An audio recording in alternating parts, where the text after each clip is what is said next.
Welcome. ముందుగా తిరుపతి రెడ్డి గారు already KTR గారు రెస్పాండ్ అయ్యారు ఈ వ్యవహారానికి సంబంధించి. ఏం చెప్తారు? యూత్ కాంగ్రెస్ చేసినటువంటి చర్య భారత ప్రతిష్టను దిగజార్చే విధంగా ప్రపంచ దేశాల ముందు ఉంది అనేది మీతో పాటు మిగిలిన విపక్ష పార్టీలు అంటే ఎన్డీఏతో కలిసి ఉన్న పార్టీలు, కలిసి లేని పార్టీలు కూడా వాదిస్తున్నటువంటి పరిస్థితి. కానీ కాంగ్రెస్ పార్టీ మాత్రం నిరసన తెలిపే హక్కు ప్రతి ఒక్కరికి ఉంది.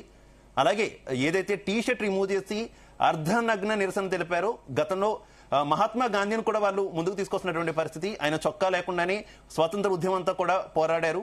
దాంతో ఈ అంశాన్ని పోలుస్తున్నటువంటి సిచ్యువేషన్ ఏం చెప్తారు? నమస్కారం అండి.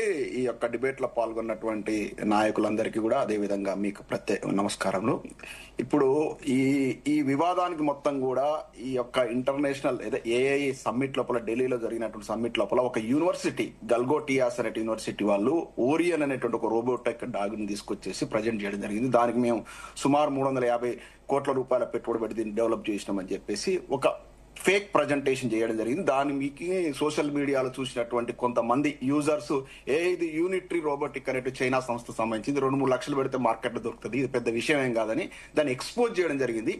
ఆ వివాదంతో మనకు కొంత ప్రతిష్టకు భంగం కలిగిన మాట వాస్తవమే. ఈ విషయం లోపల కొన్ని మెజర్స్ తీసుకోవాల్సి ఉండే బీజేపీ గవర్నమెంట్ కూడా. ఎందుకంటే ఏదన్నా మేము ఇప్పుడు అమెరికాలో దాదాపు 20 ఏళ్ళ నుంచి ఉంటున్నాను. సైంటిఫిక్ కాన్ఫరెన్స్ లోపల నేను ఒక ప్రిన్సిపల్ సైంటిస్ట్ పాల్గొంటాం. మీకు తెలుసు కొన్ని మెజర్స్ తీసుకుంటారు. ఇప్పుడు మేము ఏదైనా పేపర్ ప్రజెంట్ చేస్తామని పంపిస్తే దాన్ని ఒక నిపుణుల కమిటీ పరిశీలిస్తుంది. దీంట్లో ఉన్నటువంటి క్రియేటివిటీ అంతా, ఇది ఎలిజిబుల్లా కాదా, అసలు వీళ్ళు ఏం చేశారు, దీంట్లో ఇన్వెన్షన్ ఏంటి అన్ని చూసి దాన్ని అప్రూవ్ చేస్తేనే ఆ ఇంటర్నేషనల్ కాన్ఫరెన్స్ లోపల ఆ పేపర్ ప్రజెంట్ చేయడానికో లేకపోతే ఏదో దానికి అవకాశం ఇస్తారు. ఇక్కడ ఇంత పెద్ద ఏఐ సమ్మిట్ పెట్టుకొని దాన్ని ఏది పరిశీలించకుండా యూనివర్సిటీ చరిత్ర ఏంది, ఆ యూనివర్సిటీలో పాల్గొన్న ఇన్వెన్షన్ వాళ్ళు ఇంతకుముందు ఏం ఇన్వెంట్ చేశారు, ఏమన్నా ఉందా దానికి హిస్టరీ అని చేయకుండా వాళ్ళకి భాగస్వామ్యం కల్పించడం జరిగినటువంటి పొరపాటు. కొన్ని ఇట్లాంటి పెద్ద ప్రోగ్రాంలు చేసిన పొరపాట్లు జరుగుతాయి. దాన్ని మనము అంతర్జాతీయంగా ఎక్స్పోజ్ చేసి మన భారత పరువును మనము తీసుకోవాల్సిన అవసరం లేదు. ఎందుకంటే ఇవాళ ఏఐ ఇన్నోవేషన్ లోపల మన స్కిల్ సెట్ కావచ్చు, మన నైపుణ్యం కావచ్చు, మన దగ్గర ఉన్నటువంటి ఇంటలెక్చువల్స్ కావచ్చు, దీనివల్ల మనం ఇవాళ గ్లోబల్ వరల్డ్ లో టాప్ 3లో ఉన్నాం. ఫస్ట్ యుఎస్ ఉంది, నెక్స్ట్ చైనా ఉంది, తర్వాత మనం ఉన్నాం. ఇక స్కిల్స్ విషయంలో అయితే నెంబర్ 1 పొజిషన్ లో ఉన్నాం. మనం ఏం తక్కువేం కాదు. కాకపోతే అదేవిధంగా పేటెంట్లు, ఏకి సంబంధించిన పేటెంట్లో 5th పొజిషన్ లో ఉన్నాం. ఇవన్నీ కూడా ర్యాంకింగ్ చూస్తే మనం గొప్ప పరిస్థితుల్లో ఉన్నాం. ఎందుకంటే గతం లోపల మా కేటీఆర్ గారు అయితే ఏమిది, అంతకుముందు అవునన్నా కాదన్నా చంద్రబాబు నాయుడు గారు కూడా ఈ యొక్క ఐటీకి సంబంధించిన దాంట్లో ఒక బీజం వేసిండ్రు.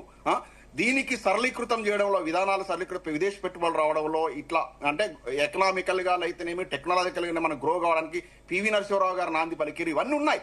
దాన్ని మనం కాదనే సత్యం. కానీ ఇప్పుడు ఒక తెలంగాణని తీసుకోండి, చంద్రబాబు నాయుడు గారు ఐటీ పరిశ్రమకు ఒక బీజం వేస్తే దాని తర్వాత రాజశేఖర రెడ్డి గారు టెన్యూ లోపల ఇంకొక లెవెల్ తీసుకెళ్లారు. తర్వాత కేసీఆర్ గారు వచ్చేసి ఇంకో లెవెల్ తీసుకెళ్లారు.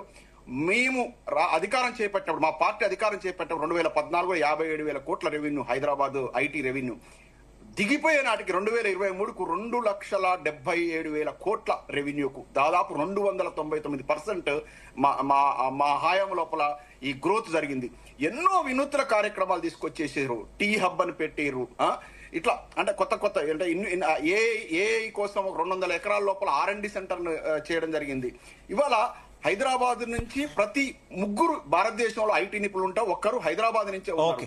దాదాపు 3 లక్షల మంది ఐటీ ఎంప్లాయీస్ ఉంటే బీఆర్ఎస్ గవర్నమెంట్ వచ్చేటప్పటికి 2014 10 లక్షల మంది ఐటీ ఎంప్లాయీస్ కు తీసుకెళ్లినటువంటి ఘనత బీఆర్ఎస్ ప్రభుత్వం. అంటే ఏదైనా కూడా అలాగే ఒక ప్రాంతీయ పార్టీ అయినప్పటికీ కూడా నేషనల్ ఇంట్రెస్ట్ కోసం 370 ఆర్టికల్ విషయంలోనే కానీ, అదేవిధంగా ట్రిపుల్ తలాక్ విషయంలో కానీ, నోట్ల రద్దు, జీఎస్టీ విషయంలో కానీ ఎన్డీఏ ప్రభుత్వంలో భాగస్వామ్యం కానప్పటికీ కూడా భారతదేశం యొక్క ఇంట్రెస్ట్ కోసం ఒక ప్రాంతీయ పార్టీ అయినా కూడా కేసీఆర్ గారు ఆనాడు సపోర్ట్ చేయడం జరిగింది. ఇవన్నీ కూడా దేశ సమగ్రత కోసం, దేశం యొక్క అభివృద్ధి కోసం, దేశం ఇంట్రెస్ట్ కోసం. ఈ రాహుల్ గాంధీ కేంబ్రిడ్జ్ యూనివర్సిటీకి వస్తాడు, భారతదేశంలో యొక్క ప్రజాస్వామ్యం ప్రమాదంలో పడిందని చెప్తాడు.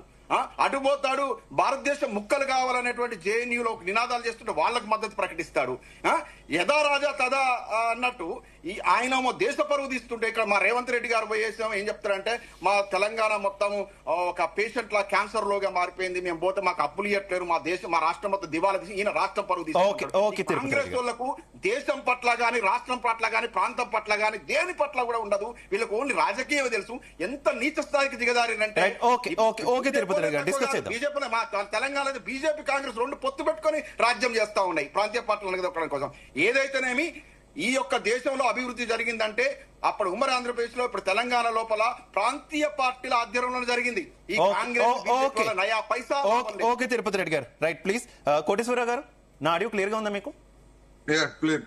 కోటేశ్వర్ గారు, 2 పాయింట్లు. అసలు నిరసన తెలపడానికి ఏ సమ్మిట్ వేదికగా చేసుకోవడం కరెక్టా కాదా? ఎందుకంటే అటు కాంగ్రెస్ పార్టీ సమర్థించుకుంటుంది, యూత్ కాంగ్రెస్ సమర్థించుకుంటుంది, మిగిలిన పక్షాలన్నీ కూడా దుమ్మెత్తిపోతున్నటువంటి పరిస్థితి. రెండోది, నిరసన తెలిపినటువంటి అక్కడ ప్రధానంగా 2 పాయింట్లను యూత్ కాంగ్రెస్ నాయకులు లేవనెత్తినటువంటి పరిస్థితి. ఒకటి, మోదీ లొంగిపోయారు, దేనికంటే అటు అమెరికాకు లొంగిపోయారు, భారత్ అలాగే అమెరికా చేసుకున్నటువంటి వాణిజ్య ఒప్పందాన్ని ప్రశ్నిస్తుంటే మరోవైపు ఎఫ్స్టీన్ ఫైల్స్ కు సంబంధించినటువంటి అంశాన్ని కూడా వాళ్ళు తీసుకొస్తున్నటువంటి పరిస్థితి. అది కరెక్ట్? అసలు మోదీ వ్యక్తిత్వాన్ని హననం చేసే విధంగా ఈ ఎఫ్స్టీన్ ఫైల్స్ అంశాన్ని అసలు ఆధారాలు లేకుండా మీదకు తీసుకొస్తున్నారనేటటువంటి అంశం కూడా కనిపిస్తుంది కదా. ఈ 2 అంశాల మీద ఏం చెప్తారు? ఇక్కడ ఏఐ సమిట్ సందర్భంగా జరిగినటువంటి ప్రదర్శించినటువంటి నిరసన మీద మరి బీఆర్ఎస్ పార్టీ అదేవిధంగా జగన్మోహన్ రెడ్డి గారి పార్టీ అంత తీవ్రంగా స్పందించడం అనేటువంటిది రాజకీయ కారణాలతో జరిగిందనేటువంటిది నా అభిప్రాయం. అది తప్ప ఒప్ప అనేటువంటిది సరే వాళ్ళు సమర్థించుకుంటారు. అది డెఫినెట్ గా డిస్కస్ చేద్దాం, ఆ పాయింట్ లోకి వెళ్దాం. ఫస్ట్ గా కొంచెం దీనికి సమాధానం చెప్తే నెక్స్ట్ మనం అదే అంశంలోకి వెళ్దాం. డెఫినెట్ గా చెప్పండి, మీరు స్పెసిఫిక్ గా అడగండి, చెప్తాను. యా, అసలు సమ్మిట్ లో ఈ తరహా నిరసన తెలపడం కరెక్టా కాదా? ఫస్ట్ పాయింట్ అది.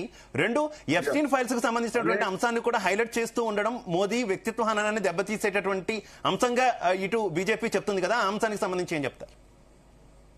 అనేక అంతర్జాతీయ సమావేశాలు జరిగినటువంటి సందర్భాల్లో వాటికి పోటీగా అమెరికాలో కావచ్చు లేదా ఐరోపా దేశాల్లో కావచ్చు ఆ విధానాలను విమర్శించేటువంటి వాళ్ళు లేదా ఆ నిర్వాహకులను విమర్శించేటువంటి వాళ్ళు వాటికి పోటీగా ప్రదర్శనలు జరపడం లేదా పోటీ కాన్ఫరెన్స్లు జరపడం అనేటువంటిది అంతర్జాతీయంగా జరుగుతున్నటువంటి పరిణామం.